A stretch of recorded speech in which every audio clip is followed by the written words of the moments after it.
Pozdravljeni, sem Marja Milič in gledate MoneyHow, prvi podcast o upravljanju denarja pri nas. Preden gremo na današnjo epizodo, še enkrat prijazno vabilo na naš tradicionalni dogodek MoneyHow Live z naslovom Investicijski šov leta. To dejansko tudi postaja, nehajnost na borzi se je povečala in vsak dan se zgodi nekaj šokantnega za svetovno gospodarstvo.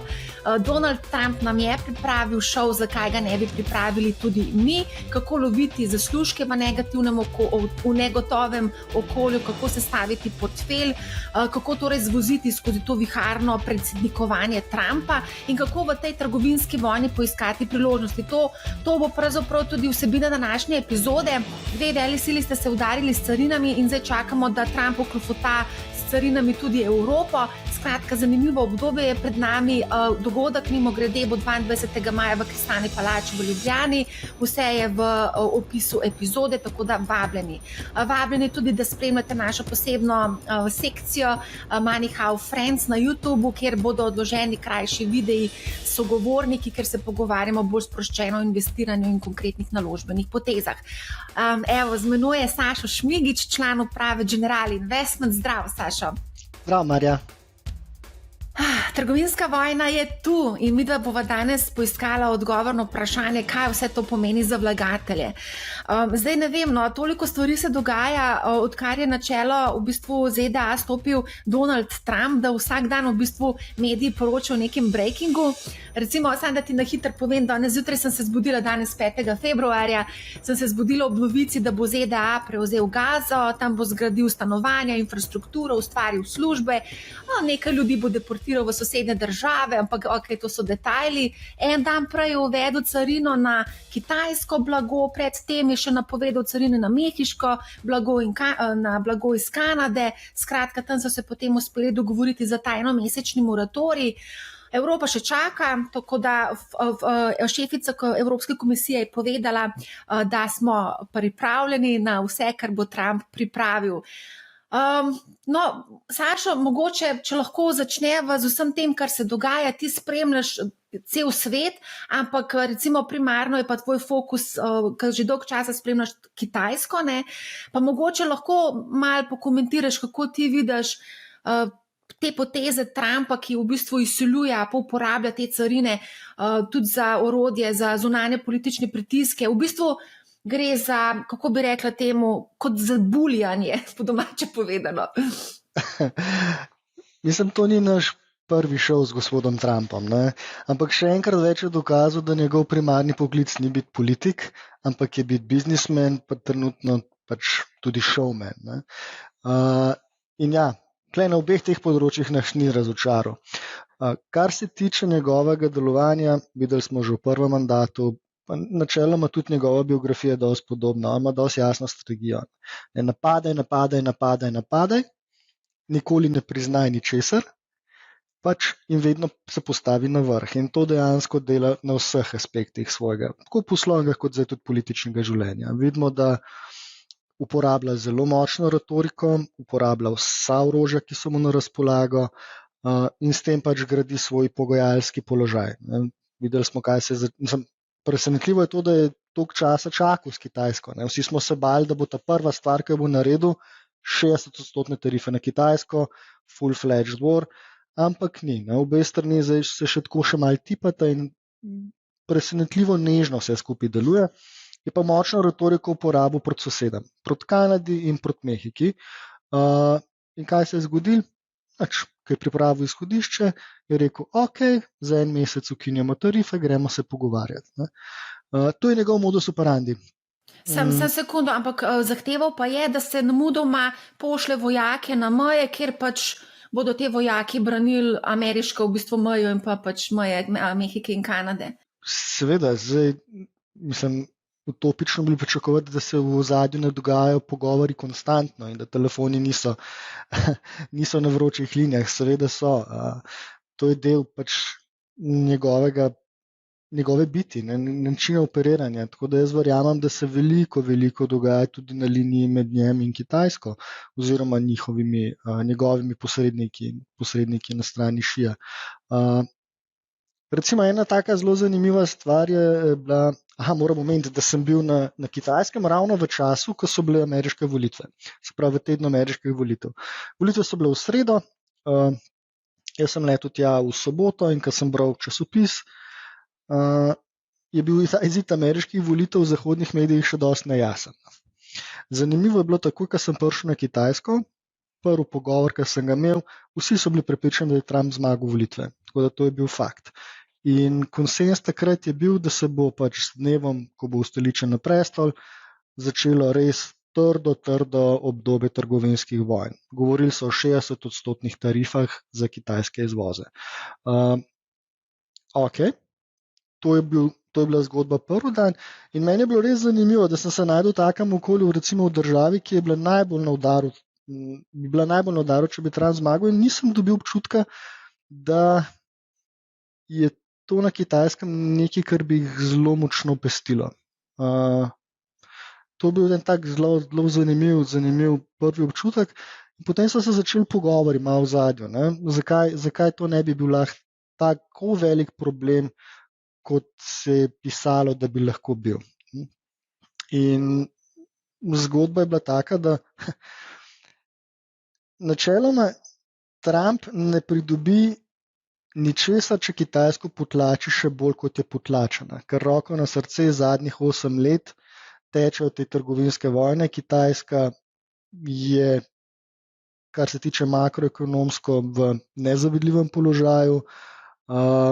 In ja, s temi tarifami bi mogoče pridobil nekaj malega. Bistveno večja zmaga za njega, glede na to, da je showman in biznismen in da se rad pobaha s kakšnimi stvarmi, kot uvajanje nekih carin na Kitajsko, bilo pa, da bi se uspel dogovoriti za deal s Kitajci.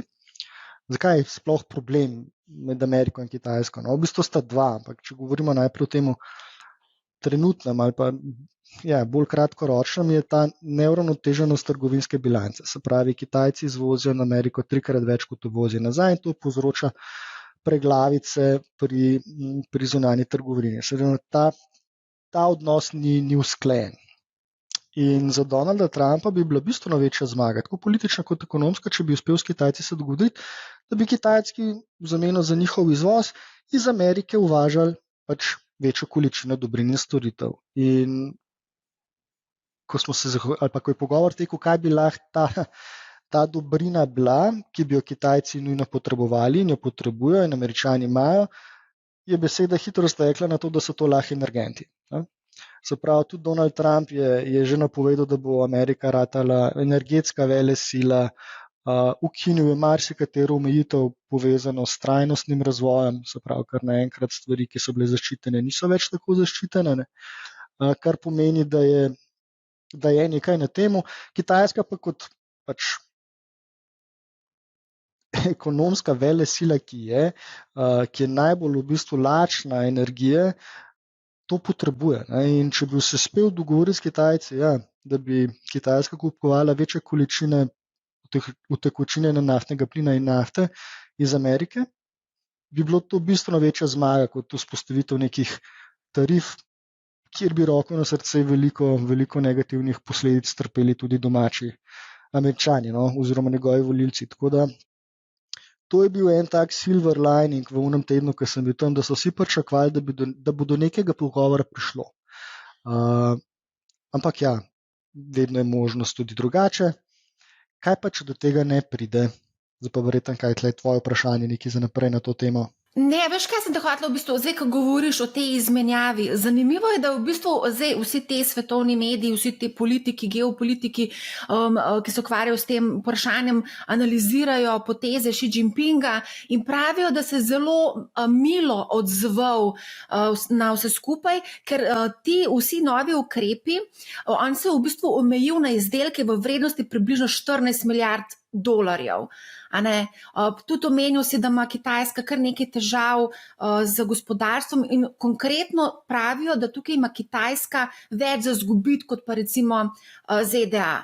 Če pa greva nazaj v leto 2018, je bilo pa bistveno bolj brutalno, bistveno več izdelkov so doletele te carine, ki so se potem še naprej pod Bidenom pač večale. Ne vem, da je mogoče malo to povedati, zdaj si malo skomignil z rameni oziroma vzdihnil, ker sem rekla, da ima Kitajska tukaj več za zgubiti.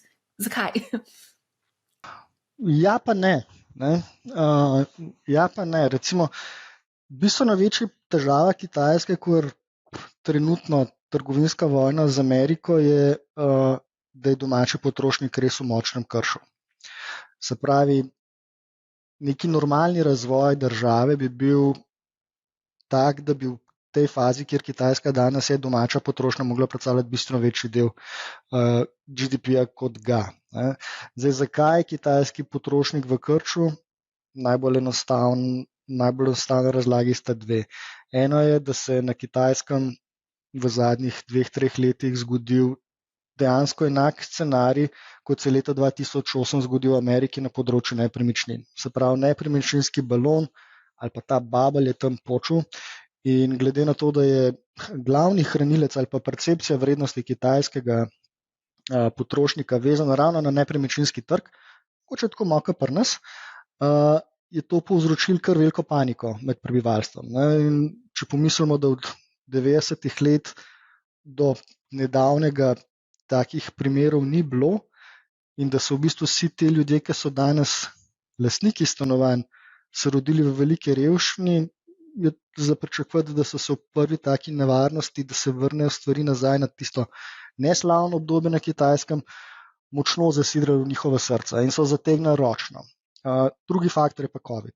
Sprav, ne smemo pozabiti, da COVID-ni ukrepi na Kitajskem so bili res ekstremni. Tako da oba ta faktorja sta pustila velik pečat na kitajskem potrošniku.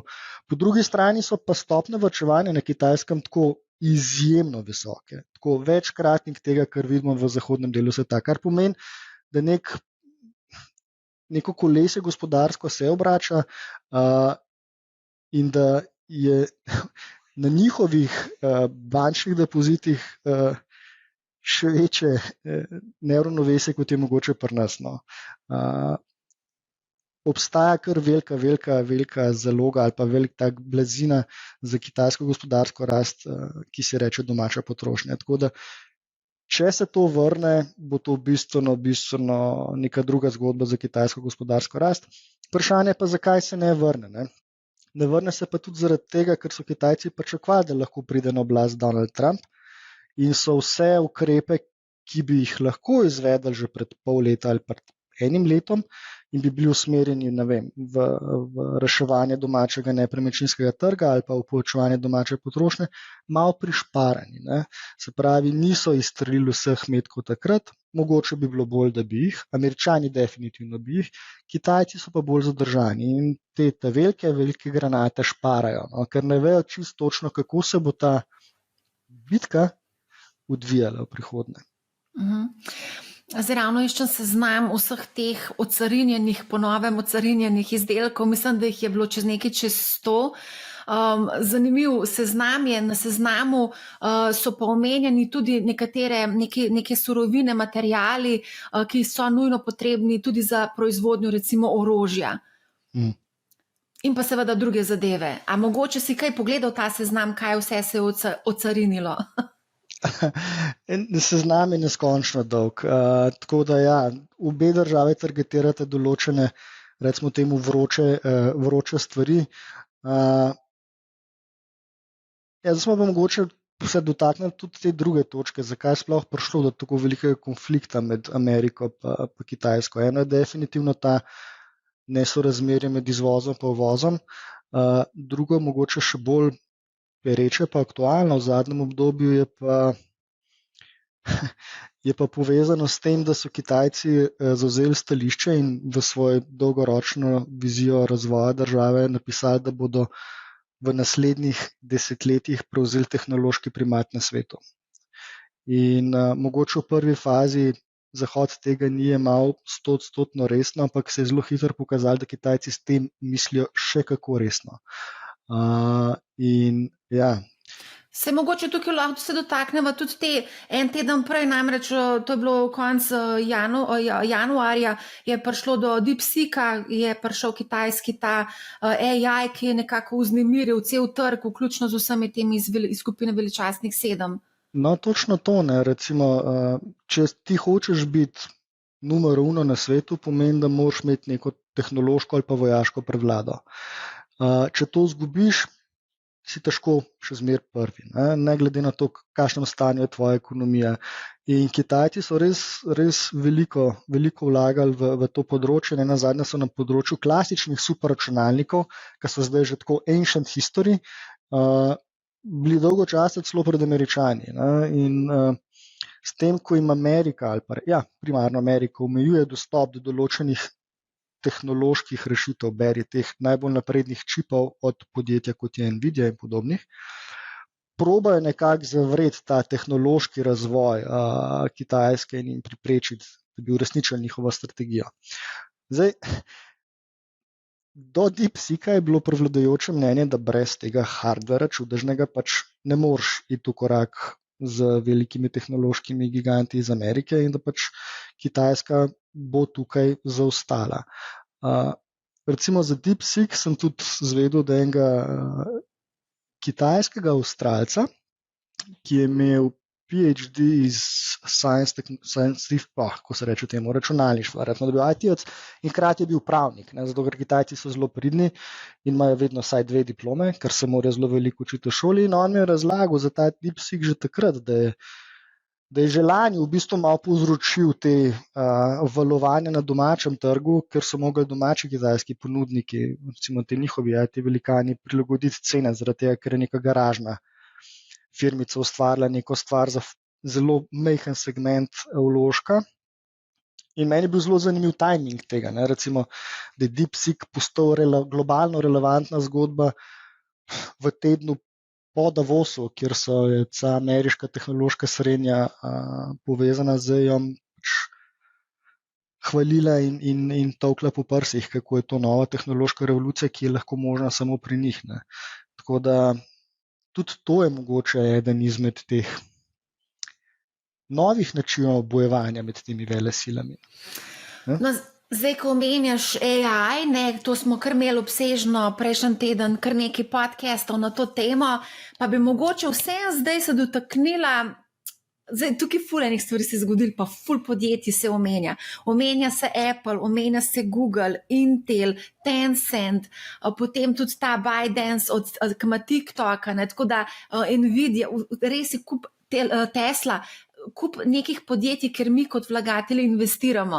A greva mogoče po vsak posamezen ukrep obdelati? Recimo, Apple je relativno sveža novica, ker so Kitajci rekli, da bodo pripravili podlago za morebitno preiskavo praks Apple pri zaračunavanju teh pristojbin razvijalcem aplikacij v trgovini App Store.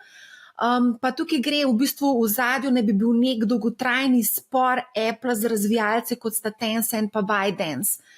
In to ne bi bil tudi na nek način pritisk Pekinga na ZDA. Kako ti to gledaš? To je v bistvu Bloomberg poročal prvi. Ja, mislim, to je del teh pogajalskih taktik, ki jih ima to obe države. Recimo, en indic, zakaj sem verjel, da je možno, da bo Trump dosegel dogovor s Xijem, je bilo, ko se je Trumpov najboljši prijatelj pojavil v nekih novicah, da ne bi on prevzel v bistvu večinski delež TikToka. Misliš Elona Muska? Ja. Zdaj še druga novica prišla. Kitajci si želijo Elona Muska, medtem ko Trump pravi, da bo Microsoft prevzel. Mislim, izbira Elona Muska strani Trumpa je bila ena taka zelo modra poteza. Zakaj? Zato, ker Elon Musk ima zelo velik ugled na Kitajskem. Nenazadnje je Tesla močno prisotna na kitajskem trgu in ena izmed teh vročih front med Zahodom in Vzhodom so tudi je nova vizija mobilnosti, se pravi beri električna vozila. In glede na to, da je Musku uspel preboj na kitajski trg, da je tam prosperira in da je, kakor sem jaz možnost občutiti v pogovoru s kitajskimi avtomakerji, uživa kar velik ugled. Jaz rekel, da je bila to zelo modra in strateška izbira strani Trumpa, zato ker bo najverjetneje Musk deloval kot neke vrste posrednik med obema svetovama. Ja, se pravi, Trump hoče, da TikTok prevzamejo zahodni lastniki, preferably Musk, Kitajc spet na drugi strani zvija roke ameriškim tehnološkim velikanom, ne nazadnje pač je kitajski trg izjemno velik. Iz prve roke vam povem, da prevladujoč telefon v njihovih rokah je bil ravno iPhone, tako da po moje Apple je zelo motiviran, da ta trg ohrani in da ga razvija še naprej. Tako da to so vse pogajalska izhodišča. In jaz ne bi preveč teže polagal na te novice. Pač na koncu upamo, da se bo izmenili res za neko končno rešitev, kjer bodo vsi ohranili pač lep obraz in bo dobro za vse. Vmes pa veliko nekih novic in veliko negotovosti in veliko nestabilnosti in trgi se bojo premikali gor, dol. Ja, To je pa volatilnost. fakt. Ja. Sam, kar se tiče tega TikToka. Trump je konec januarja povedal, da Microsoft se pogovarja z Kitajsko, medtem ko Kitajcem to ni všeč in Kitajci si želijo, da bi Elon Musk bil tisti, ki bi prevzel. Zanimiva zgodba pri Microsoftu je pa to sem pa tudi, smo pripravljali pač na Bloomberg Adria en članek, vezano prav na Microsoft in pa na Bing na Kitajskem, ker Bing zelo omejuje dostop do informacij. Tako da, če boš ti danes googlal v Evropi preko Binga določene stvari, recimo vezano na Kitajsko, jih boš normalno našel, ker ko boš pa šel na Bing iskati informacije o tej neki kitajski zgodbi na Kitajskem, pa ne boš našel. Tako da je tukaj tudi cenzura in Microsoft je dejansko se prilagodil. Mogoče tudi zato Trump misli, da bi bil Microsoft lahko primeren kandidat za nakup tega. Ne bi špekuliral, da bi bil bolj primeren kandidat, ali je to Microsoft ali je to Tesla. Glede na to, da ima Elon Musk res uspešno sodelovanje na Kitajskem, da je tam pač spoštovan gospod in poslovnež, bi jaz stavil v tej zgodbi, da če bi Kitajci šli po tej poti, bi najraje videli, da gre to v roke Elona Muska. Seveda v zameno za neko drugo stvar na drugem koncu sveta.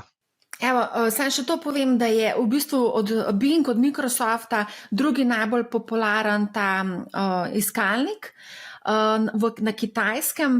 Pa ko govorimo recimo konkretno, še en primer bom dala, vezano na to, kaj iščeš na Kitajskem, pa škoda, ker ti nisem to povedala, da bi pogooglal oziroma pobingal ta pokol na trgu nebeškega miru, recimo te informacije ne boste našli na kitajskem Bingu.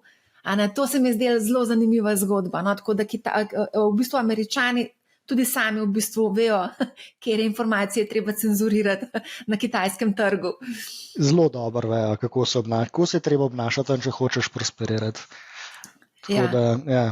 Kaj pa si misliš o tem zdaj, o tem Apple zgodbi, pa kako bi potencialno to lahko vplivalo na delnico, ker tukaj je pač nek pritisk zdaj verjetno. Zdaj gledam v pre-marketu, naj bi delnica Apple začela izgubljati trenutno 3% dol v pre-marketu na 5. februar. Pač, kot sem že rekel na začetku, teh novic bo ogromno, vedno več.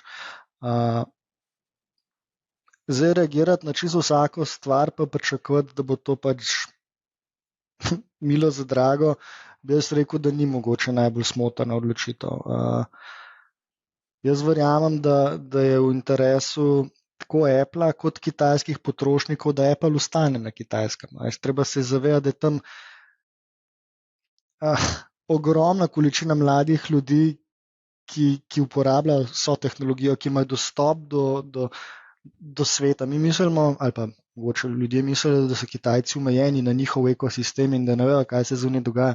Ne, vsi mlajši, govorim mlajši, sprav, od moje starosti navzdol, uporabljajo VPN, uporabljajo v bistvu vse stvari, ki so na voljo nam in vejo, kaj se dogaja v svetu in radi uporabljajo to tehnologijo.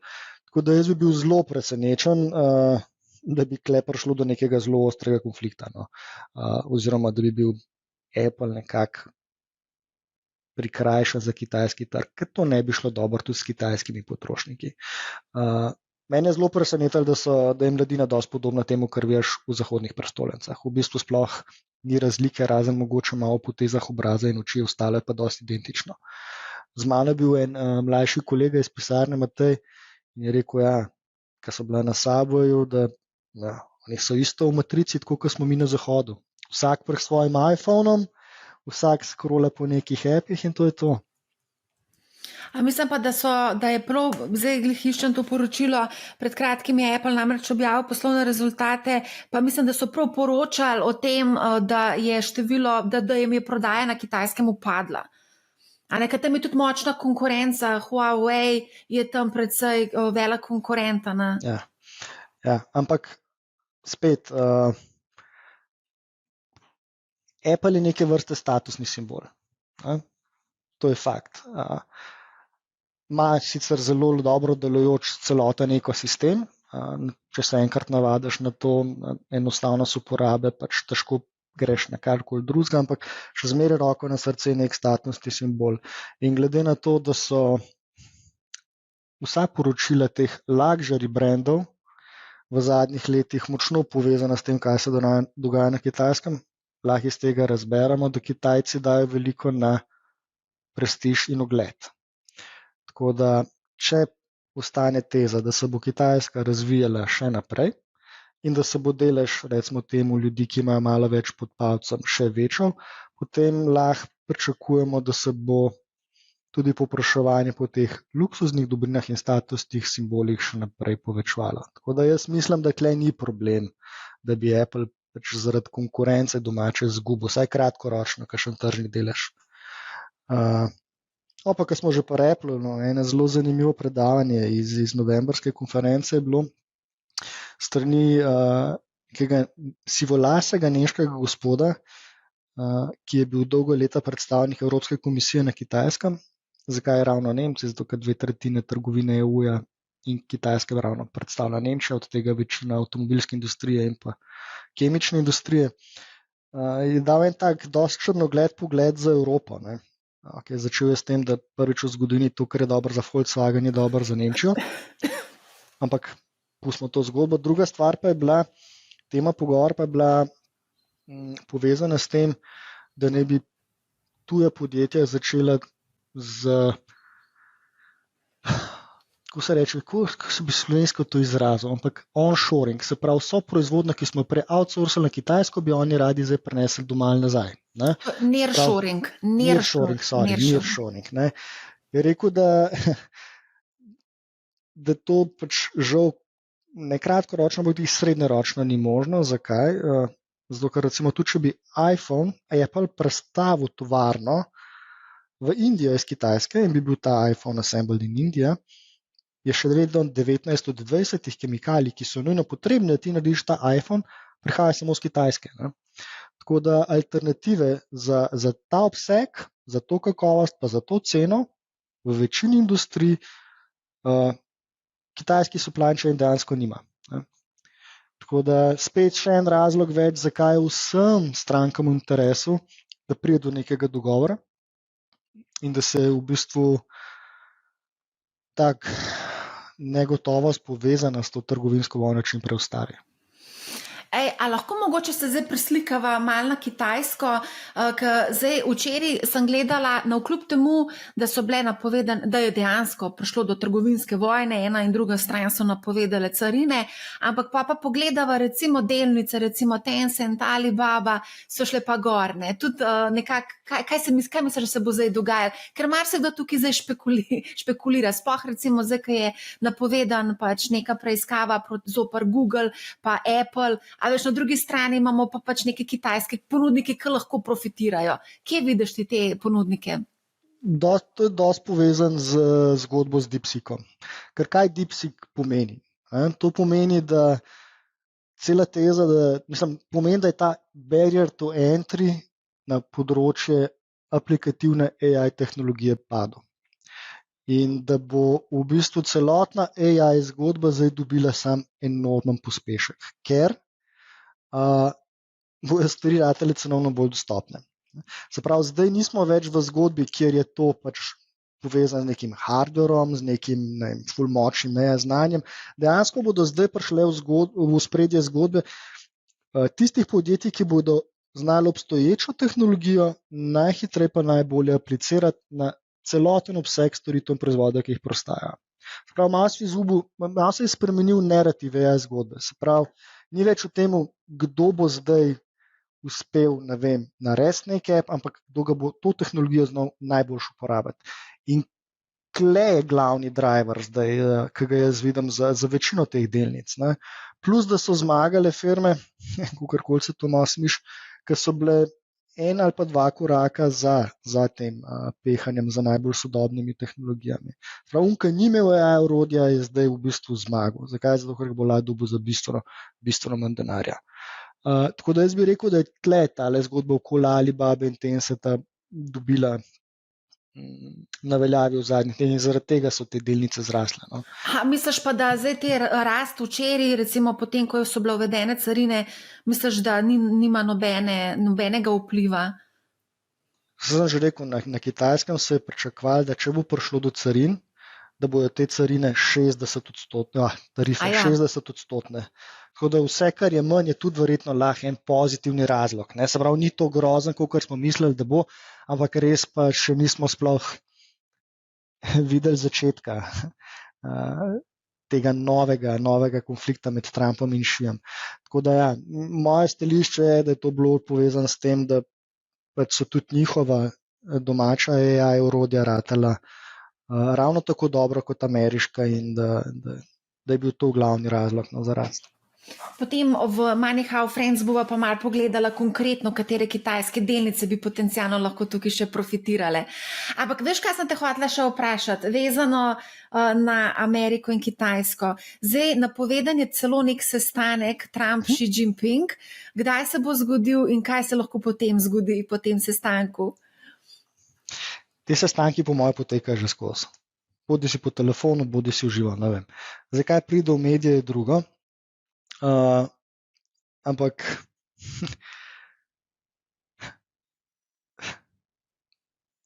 res ne vem kako se bo to odvijalo, pa kakšna bo časovnica. Ne? Nobenemu ni v interesu, da se to odvleče v letih.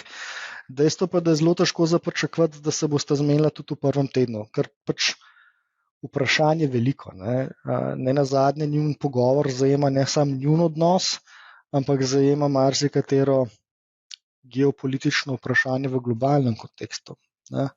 Tukaj moramo omeniti Panamo. To so vsa pogajalska izhodišča. Se pravi, ali boš tam naredil to, pa bo Panama ok, ali pa ne. In zdaj pol Kitajc bo najdel drugo zgodbo. Ja, ampak če boš pa ti meni, kaj bom pa jaz klete takole naredil. To je en res tak velik monopoli, ki ga igrata te dve velesili. Tako da tukaj ugibati, kaj se dogaja v zadju, kdaj se bo zmenili, kako se bo zmenili. Ampak zdaj Trump je bil tukaj kar jasen, kva hoče. Hoče ta Panamo, tisti zaliv prevzeti, potem je rekel Grenlandijo, potem hoče, da države enakomerno prispevajo v NATO, potem hoče, potem je ta pariški sporazum bi rad prekinil, ker pač gre ogromno denarja v to zgodbo, potem želi, da tudi druge države približno toliko uvažajo ali pa uvažajo ameriških izdelkov kot oni sami. Mislim, on je tukaj kar precej jasen. America first. Ja, first, second, third and fourth. Ne? Ja. Da, ampak to je spet ta del njegov tega šova. Ne? On bi vse, skozi napada, skozi diverzije, pozornost šiftaš vsako minuto, zato ker je vedno neko novo vrelišče, neka nova novica. Tako da jaz si predstavljam, da tudi za vas v medijih je to malo challenging. Ne? Ker zjutraj se zbudiš z neko godbo v glavi, popoldne se to že malo obrne, zvečer, ko se ameriški trg zapre, se market odziva nekako drugače, naslednji dan je pa spet znova, spet nekaj novega. Tako da to je sam ta igra teh diverzij in ja, a smo pričakovali, da se bo kaj takega zgodilo pod Trumpom? Smo, ampak vsakič znova, ko doživiš tako stvar, si presenečen, kako je to sploh možno. Ne nazadnje, kar mene navdaja z neke vrste optimizmom, je, da je Trump po srcu biznismen in da on ocenjuje uspešnost svojega mandata preko pač tega, kar se dogaja na kapitalskih trgih. Tako da, at the end of the day, z vsem tem, kar se dogaja, z vsem tem šovom, ki nas je zdaj doletel s Trumpom, ko pogledam tečajnico na borzi, Bloomberg, in pogledam year-to-date donose across the board, ja, super. Ne? Se pravi, če bi bil sklopljen iz medijem, bi sam gledal delniške tečaje, bi rekel, da se nam cedita med in mleko. Tako v Ameriki, kot v Evropi. Čeprav malo je bilo razburkano, no, zdaj za 14 dni moram priznati, da se je kar veliko dogajalo. No. Tudi upadli so tečaji. Nvidia recimo je rekordno tržno kapitalizacijo izgubila v enem dnevu, 600 milijard, se mi zdi. Praktično 2 ponedeljka sta bila zdaj zelo brutalna, ne, za vlagatelje. Ja, ampak če pogledaš general market kot tak, da si ga recimo danes zjutraj prvič pogledal v letošnjem letu in si videl, da je Evropa gor, ne vem, med 5 pa 8%, Amerika med 3 pa 5, ok, trgi v razvoju malo slabši, ampak ok, bi rekel, super, nič se ne dogaja kaj preveč, ne? Ni problema v svetu. Tako da, ja, veliko bo tega še. No. Jaz tudi mislim, da bo zelo veliko in zelo pestro. In ja, kot si rekel, z vidika novinarstva so to zelo razborljivi časi, moram priznati. Zdaj, kar se tiče year-to-date, si rekel, to je v bistvu komaj en mesec tehnično gledano. Enomestni donosi so, vse je zeleno obarvano. Zdaj, konkretno, če ti povem, se tu sam si verjetno gledal, S&P je še zmerno vkljub turbulencam, 3% gor, potem v Nasdaq na vkljub turbulencam 2% gor, Evropa, Eurostoxx 50, 7% gor. To bi bilo pa fajn za raziskati. Verjetno je DAX tisti, ki je v bistvu dobro reformal in točno to, nemški DAX 7% gor, kak 7% gor v letošnjem letu, ampak pazi to, SB top 14% gor. Prav. Zdaj pa Mare zate eno vprašanje za novinarko. A veš, katere delnice so delale v zadnjih 3 letih glih toliko dobro, še ne celo malo boljš kot ameriških Magnificent 7? Zdaj imaš rekel, kakšne indijske. Ne. Dobro, čakaj. Katere delnice? Ja, Obrambna panoga? Ne. Pa bom pa rekla, mogoče zdravila za hujšanje? Ne. Evropske banke. Evropske banke. To pa je še dodaten. To je ena taka stvar, ki je šla tako malo pod radarjem, o katerem se nič ni preveč govorilo, oziroma saj jaz nisem zasledil, ampak če pogledaš donose evropskih bančnih delnic, so zelo lepi. Zanj smo delali analizo, ampak moram priznati, da se pa ne spomnim točnih donosov, bi pa mogla zdaj pogledati. Mislim pa, da je ravno včeraj Intesa recimo objavljala rezultate. Pa tale Deutsche Bank je tudi, ampak tudi nisem šla pogledati detaljno. No. A to si ti kaj gledal? Mi vedno gledamo te stvari, ampak ja, v bistvu je zelo zanimivo, da niso kle Nemci v spredju, kot so bolj te netipični zmagovalci, no? Bolj francosko-italijanski. Tako da, ja. Mislim, trenutno smo tudi v enem takem čudnem obdobju, kjer je Evropa kljub vsemu pač v neki situaciji, kjer ni bila, mislim, saj jaz se ne spomnim v mojih 20 letih, da bi bila Italija nek pojem stabilnosti, tako politične kot gospodarske, no? In da bi bila gonilna sila Evrope Nemčija v takem težkem položaju, kot je. Tako da tudi to nam kaže na to, da smo res v nekih zanimivih časovnih obdobjih. Če pa sem sekundo mi daš, ti pa točno tudi povem, kakšna je bila donosnost. Res graf zgleda na prvi pogled tak zelo uspenjajoč, če lahko rečem temu tako. Zdaj, če tlele pogledava v 3 letih, se pravi 12% donosnost na leto, a pa če vzamem recimo od dna, sam sekundo še tlele pogledam na brzino, se pravi od 19.7.2022 pa do danes, je bilo pa, če bom videla,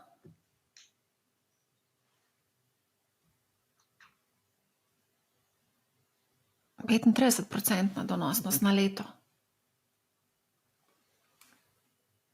35 od dna, ko sem sredi julija 2022 pa do danes 35% donosnost leto.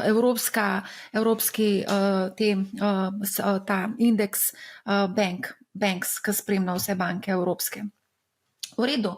Lušta, No, ne? bomo pogledali, lahko še pogledam na hitrico za NLB, da vidim, koliko je zaostajala oziroma koliko je bila uspešna v primerjavi z svojimi kolegi.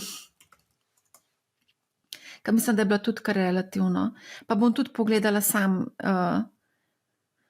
no, dobro, malo bom prestavila, ajde tlele.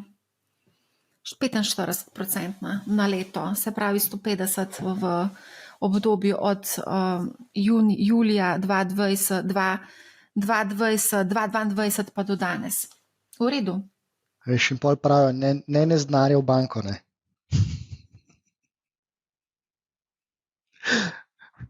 Sam kam v banko? Ja, zdaj, če gledaš depozite, a ne? Ne, depozite ne. V bančne delnice pa ja. V bančne delnice pa ja. Evo, to bomo pa naredili eno ločeno epizodo o bančnih delnicah. Okay. Da, super. Kako pa banke na Kitajskem poslujejo? Ker si rekel, da imajo ogromno denarja, prebivalstvo. Na Kitajskem je pač ena težava, ki jo morajo rešiti. Mislim, dve težave sta. Ena je še zmer nepopolnoma delujoč ali pa še zmer nepremičninski trg, ki je zelo v krču. Druga je pa domača potrošnja in obe težavi sta povezani. Ne? Se pravi, če bi prišlo do okrevanja nepremičninskega trga, bi verjetno domači potrošnik dobil malo tudi ta veter v jadra in bi bil kozen efekt in se bi stvari obrnile dosti hitro na pozitivo. Dokler tega ne bojo videli, pa verjetno tudi okrevanje v domači potrošnji ne bo. Tako da, če ni pretirane potrošnje, potem tudi ni pretiranega povpraševanja po kreditih. Če ni pretirane aktivnosti na nepremičninskih trgih, ni pretiranega povpraševanja po kreditih. Tako da tudi kitajske banke so kle mal v krču. To se lahko zelo hitro spremeni, se pravi z nekimi resnimi ukrepi, se pravi nekaj podobno QE-ju, ki smo ga videli v Ameriki. Če bi to naredili na Kitajskem, pa vejo, da pač je to dobra stvar, verjamem, da bi tudi znali to speljati, pa bi ta problem rešili dosti hitro. Bi bil danes kitajski trg, potrošniki, nepremičninski trg v bistveno boljši kondiciji, kot je. Ampak, ker je bila ta neznanka z novim ameriškim predsednikom, ki danes ni več neznanka, tega niso naredili lani, ampak čakajo na recimo temu izplen pogajanj s Trumpom. In kle bojo bolj tudi prilagajali to politiko.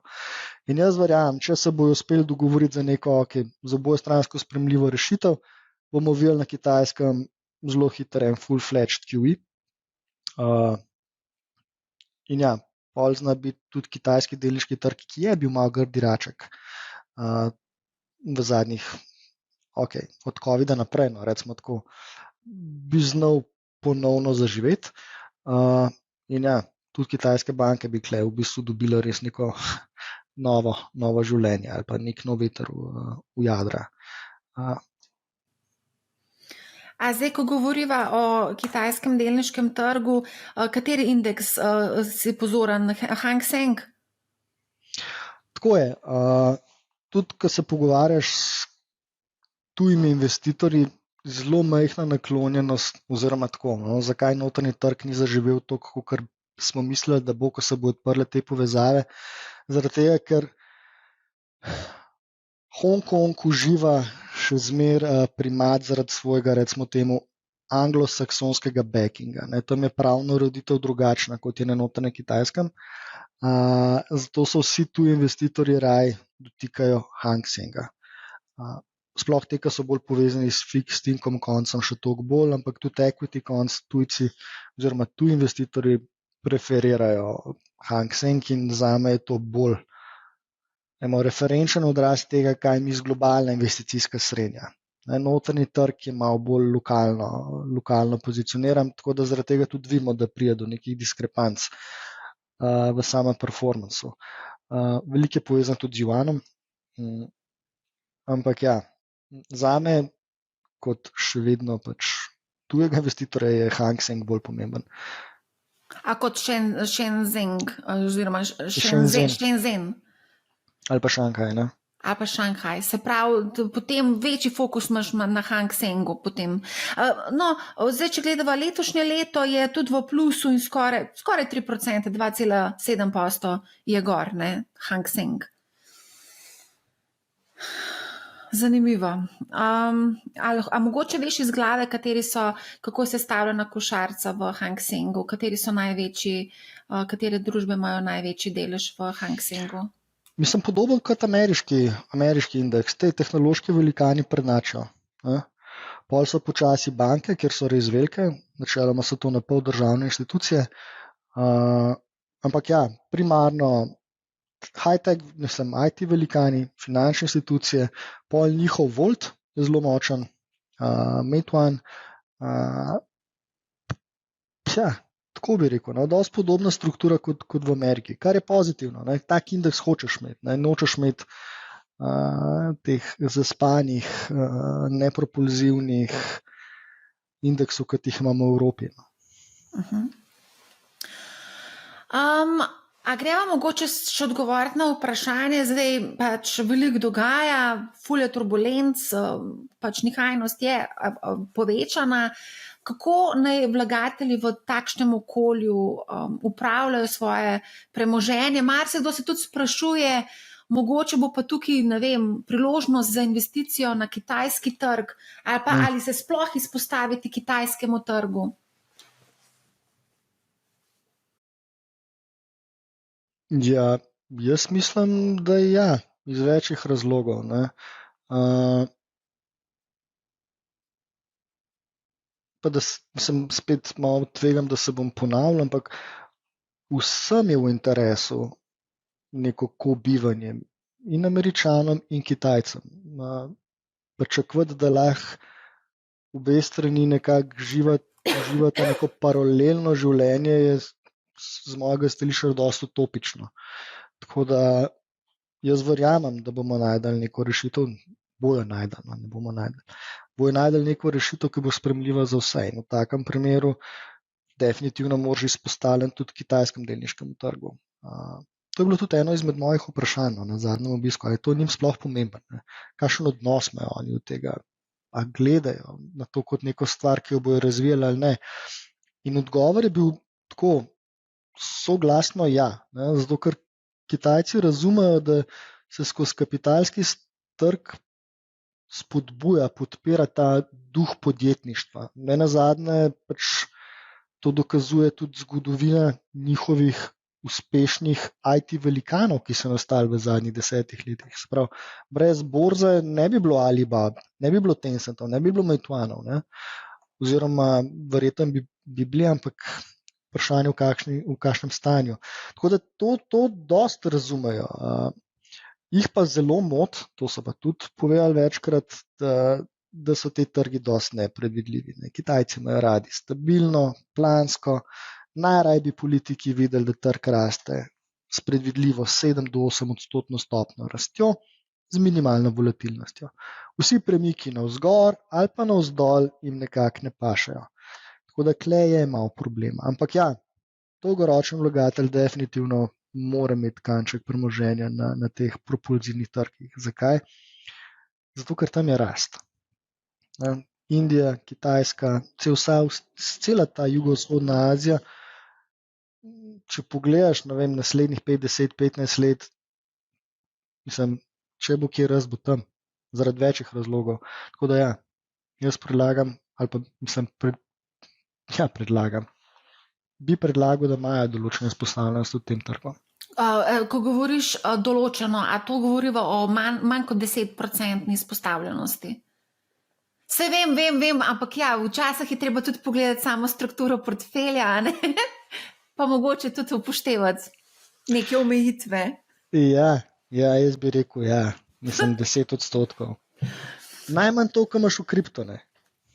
Najmanj to, kot imaš v kripto. Joj, te mladi so 100% izpostavljeni kripto, tako da lej. A ja, ok, pa ne. Mogoče malo manj pa, no.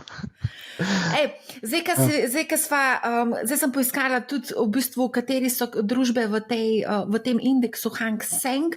Na prvem mestu je, jaz bom kar povedala po domač, HSBC Holdings, Okay. Tencent, Baba, Meituan, Xiaomi, ne znam sploh izgovoriti. Xiaomi, China Mobile, Bank of China, BYD, recimo, to so take, ki jih v bistvu pač poznamo, ne? Smo že slišali za njih, ne?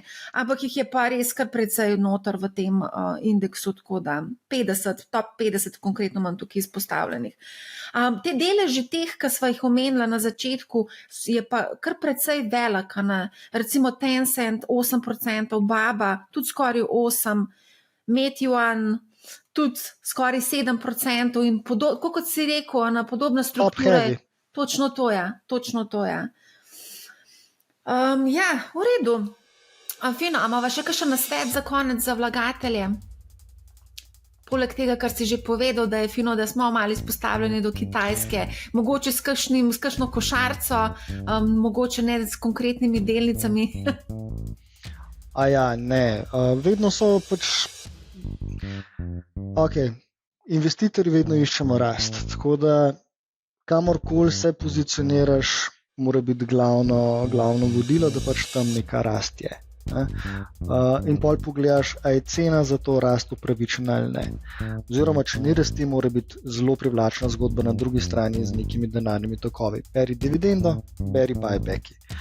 Tako da jaz bi rekel, vse, kar je tako vroče, kjer bo razvoj, se pravi vse tech related, vse domestic consumer related, to so zgodbe, kjer hočeš biti pozicioniran na teh trgih. Ja. Najlepša hvala, Sašo, za odlično debato. Zdaj sva zaključila prvi del, vidiva se pa še v drugem delu Money How Friends, ker bova pa mogoče malo bolj konkretno spregovorila o nekaterih investicijah. Tako da zaenkrat hvala. Ja.